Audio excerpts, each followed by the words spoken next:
பண்ணிட்டு இருக்கீங்க? அப்படியே சும்மா நின்றுட்டு இருக்கேன். சரி, விஜய் என்ன பழக்கத்தை விட்டா அரசியலில் கெத்தா இருப்பார்? கெத்தா இருப்பாருன்னா, இப்போ ஒரு 2 நாளைக்கு முன்னாடி உங்கள் விஜய் ஒரு காலேஜில் ஸ்பீச் கொடுக்க போயிருந்தார். ஆமாம். இப்போ அவர் பார்த்து பேசினாரா பார்க்காம பேசினாரான்னு எனக்கு தெரியலை.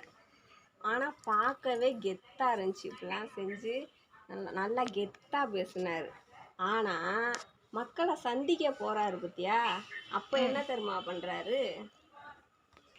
வேலையில்லா திண்டாட்டம், பெண்களுக்கு பாதுகாப்பின்மை, டாஸ்மார்க்கை மூடுறேன்னு சொன்னீங்களே செஞ்சீங்களா? தேர்தலில் வாக்குறுதி கொடுத்தீங்களே செஞ்சு கொடுத்தீங்களா? இப்படி பேசுகிறாரு. இப்படி பேசுனா அது பார்த்து வாசிக்கிற மாதிரி இருக்கு.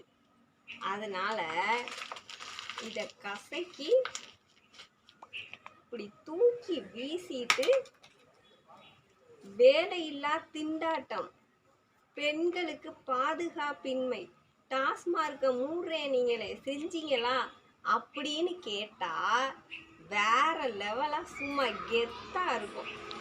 பிடிச்சிருந்தா சப்ஸ்கிரைப் பண்ணுங்கள், லைக் பண்ணுங்கள், கமெண்ட்டில் சொல்லுங்கள். நன்றி.